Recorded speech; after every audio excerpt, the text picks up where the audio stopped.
Assalamualaikum warahmatullahi wabarakatuh. Waalaikumsalam. Alhamdulillahirabbil alamin wa bihi nasta'in wa ala alihi wa ashabihi ajma'in. Amma ba'du.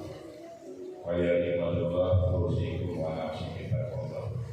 Pertama-tama marilah kita sama-sama mengaturkan puji syukur kita terhadap Allah Subhanahu wa taala yang mana pada pagi hari yang kurang cerah ini kita masih diberi nikmat Islam, nikmat panjang umur, sehingga kita bisa melaksanakan salah satu kewajiban kita, yaitu sholat subuh berjamaah.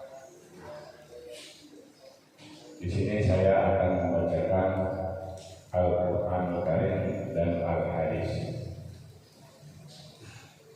A'udzu billahi minasy syaithanir rajim. Bismillahirrahmanirrahim. Ma kana li basharin an yu'tiyahu Allahul kitaba wal hukma wan nubuwwata thumma yaqulu lin-nasi kunu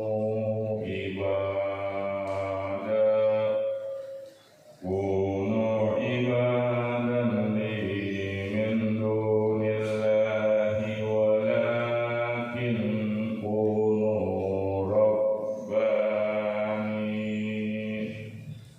bima kuntum tu'allimuna al-kitaba wa bima kuntum tadrusun wa la ya'murakum an tannakhidul malaikata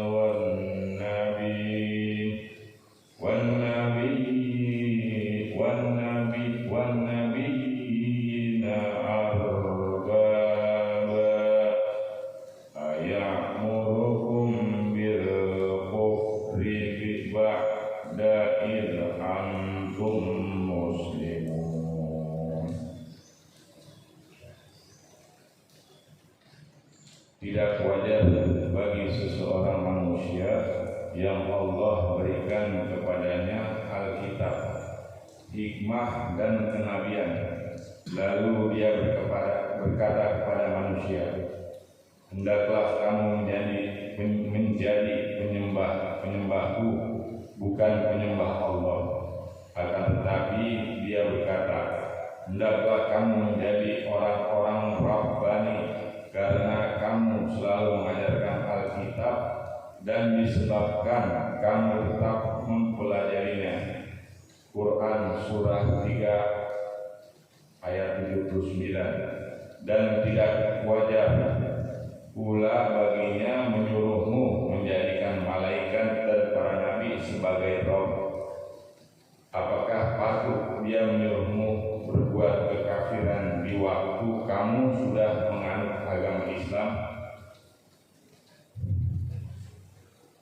Muhammad bin Ishaq meriwayatkan dari Ibnu Abbas, dia berkata, ketika para pendeta kalangan Yahudi dan Nasrani dari penduduk Najran berkumpul di tempat Rasulullah SAW dan mengajak mereka kepada Islam, Abu Rafi al-Qurazi berkata, wahai Muhammad, apakah engkau menginginkan kami menyembahmu sebagaimana orang-orang Nasrani itu menyembah Isa bin Maryam?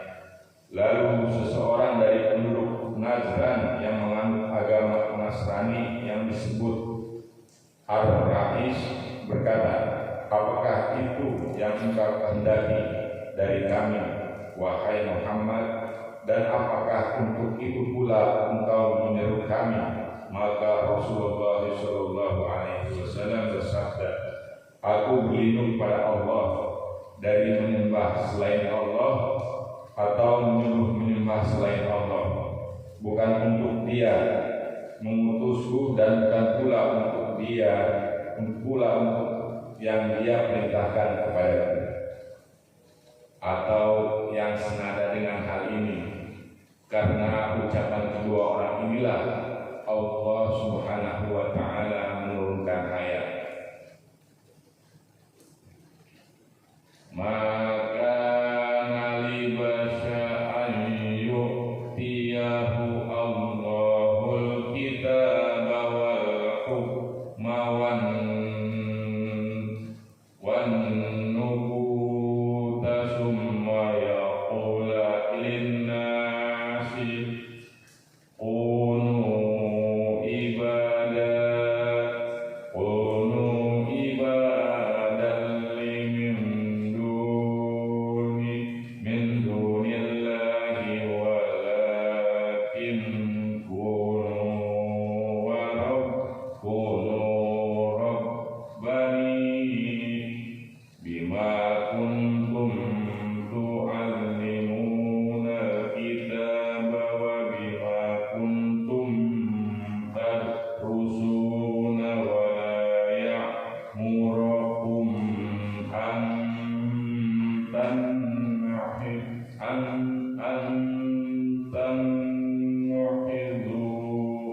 an tanuhidu lil malaikati wan nabiyina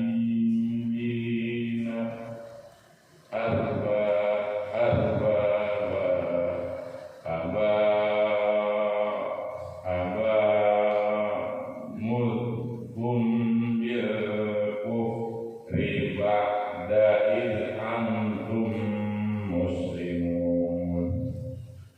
Tidak wajar bagi seseorang manusia yang Allah berikan kepadanya Alkitab, hikmah dan kenabian, lalu dia berkata kepada manusia, hendaklah kamu menjadi penyembah-penyembahku, bukan penyembah Allah. Akan tetapi dia berkata, hendaklah kamu menjadi orang-orang Rabbani, karena kamu selalu mengajarkan Alkitab dan disebabkan kamu tak mempelajarinya. Dan tidak wajar pula baginya menyuruhmu menjadikan malaikat dan para nabi sebagai Rabb. Apakah patut dia menyuruhmu berbuat kekufuran di waktu kamu sudah menganut agama Islam? Wa ma kana li basharin an yu'tiyahu Allahul kitaba wal hikma wan nubuwwata summa yaqula linnasi kunu ibadan li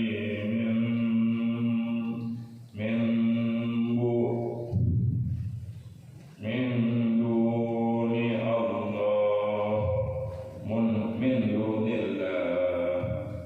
Tidak wajar bagi seorang manusia yang Allah berikan kepadanya kitab, hikmah dan kenabian, lalu dia berkata kepada manusia, hendaklah kamu menjadi penyembah-penyembahku, bukan penyembah Allah.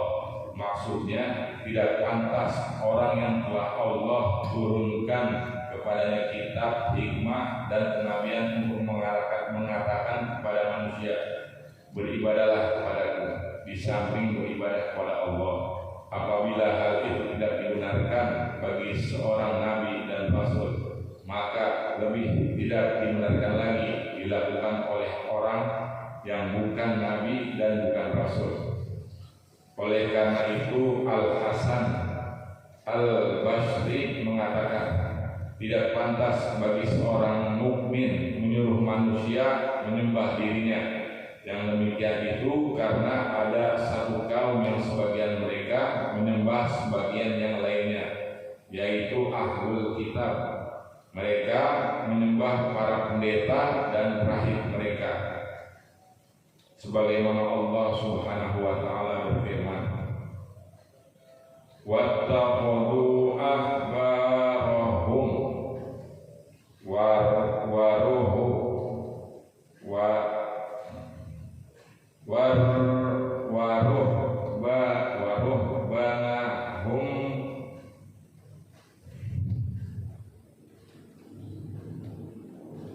wa rubbanahum arsaman min dunillah. Orang alimnya dan rahib mereka sebagai Rabb selain Allah. Surah Quran surah At-Taubah ayat 9. Dalam kitab Al-Musnad dan Sunan At-Tirmizi sebagaimana akan dijelaskan bahwa Ali bin Hatim berkata, "Ya Rasulullah, mereka tidak menyembah para pendeta dan rahib." Beliau menjawab, "Bal innahum ahallu lahum lahumul haram wa harramu alaihimul halal qa'at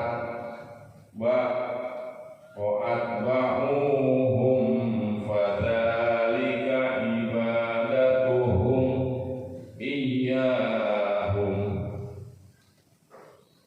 Tidak, bahkan mereka para pendeta dan rahib menghalalkan yang haram dan mengharamkan yang halal bagi mereka, lalu mereka pun mengikutinya. Maka yang demikian itulah penyembah mereka terhadap para pendeta dan rahib mereka. Orang-orang bodoh dari kalangan para pendeta dan rahib serta pemuka kesesatan termasuk dalam kecaman dan celaan ini berbeda dengan para rasul dan para pengikutnya dari kalangan ulama yang konsisten. Mereka hanya menurut kepada apa yang diperintahkan Allah serta apa yang disampaikan oleh para rasul yang mulia. Mereka juga melarang apa yang dilarang oleh Allah dan apa yang disampaikan oleh para rasul, karena para rasul itu merupakan duta antara Allah dan makhluknya dalam menunaikan risalah yang mereka bawa serta menyampaikan amanat. Mereka melaksanakan tugasnya itu dengan amat baik dan sangat sempurna, menasihati umat manusia dan menyampaikan kebenaran kepada mereka.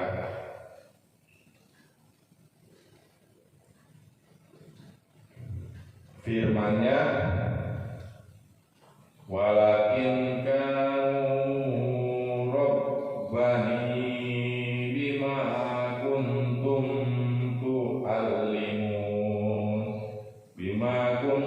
tu'allimun al-kitab wa bima kuntum tadrusun.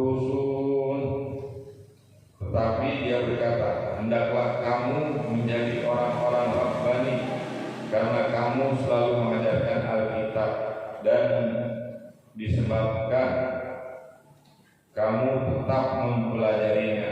Artinya Rasulullah Shallallahu Alaihi Wasallam mengatakan kepada umat manusia, jadilah kalian hamba-hamba Rabbani. Ibnu Abbas, Abu Razim dan ulama lainnya berkata, atau maksudnya jadilah orang-orang bijak, para ulama dan orang-orang yang bersabar. Sedangkan Al-Hasan dan ulama lainnya berkata, jadilah fuqaha, orang yang paham tentang agama. Hal yang sama diriwayatkan dari Abdullah bin Abbas, Sa'id bin Jubair, Qatadah, Atta al-Qurashani, Atiyah al-Aufi, dan juga oleh Ar-Rabi bin Anas. Dinukilkan pula dari Al-Hasan bahwa maknanya adalah ahli ibadah dan ahli takwa. Mengenai firman-Nya, bima kuntum tu'allimunal kitaba wa bima kuntum tadrusun.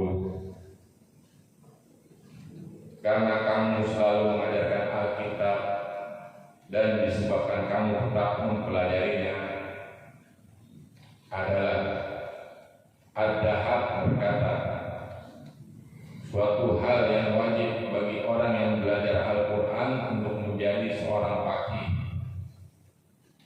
Tu'allimun, artinya kalian memahami maknanya. Dan kata tu'allimun ini dibaca dengan cara ditasydidkan karena berasal dari kata at-ta'limu, at-ta'lim. Wa bima kuntum tadrusun, dan disebabkan kalian tetap mempelajarinya. Maksudnya kalian menghafal lafaz-lafaznya. Selanjutnya Allah Subhanahu wa taala berfirman, wala ya'murukum an tattakhidul malaikata wan nabiyina arbaba, dan tidak wajar pula baginya menyuruh kamu menjadikan malaikat dan para nabi sebagai roh, yakni tidak patut dia menyuruh kalian untuk menyembah seseorang selain Allah, baik itu nabi, rasul yang diutus ataupun malaikat yang didekatkan. Ayyamurukum bil kufri ba'da'id antum muslimun. Apakah patut dia menyuruhmu berbuat kekafiran di waktu kamu sudah menganut agama Islam? Artinya tidak ada yang melakukan hal seperti itu kecuali orang yang menyeru kepada penyembah selain Allah. Orang yang menyeru kepada penyembah selain Allah berarti telah mengajak kepada kekafiran.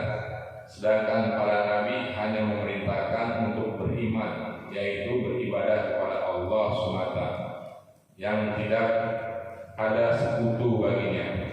Sebagaimana Allah Subhanahu wa taala berfirman, wa ma arsalna min qablika min rasulin illa nuhiya ilaihi annahu la ilaha illa ana fa'budun. Mengutus seorang rasul pun sebelummu, melainkan kami mewahyukan kepadanya bahwasannya tidak ada ilah yang hak melainkan aku, maka beribadahlah kepadaku. Quran surat Al-Anbiya ayat 21 sampai dengan 25. Shadaqallahul azim. Saya akan membacakan al-hadis. Bismillahirrahmanirrahim. Ya Rasulullah, an-nahliku wa fina sholihana qolata am idza kanu khawir idza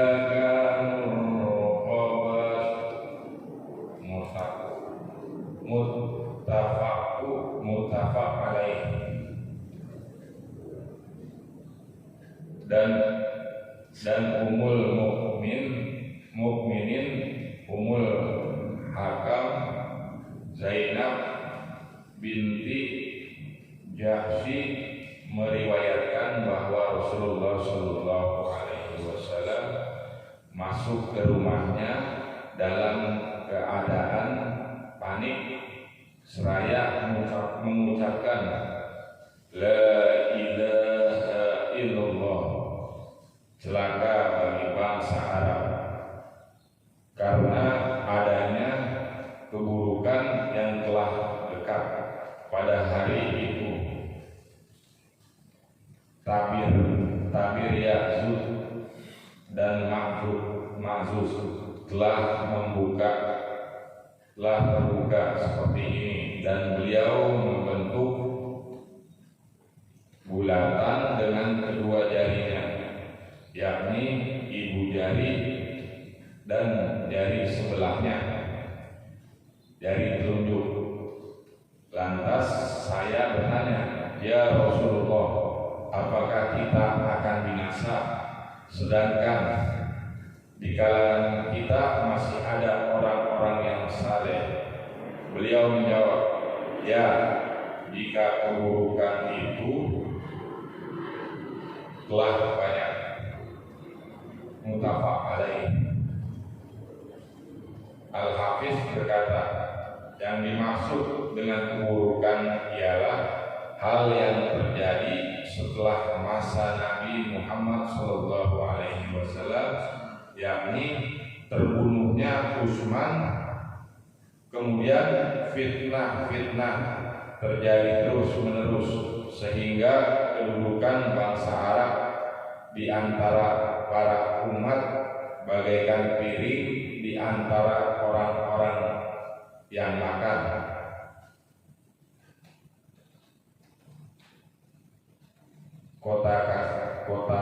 Kosakata asing ar-rahmu ialah penutup yang dibuat oleh Zulkarnain.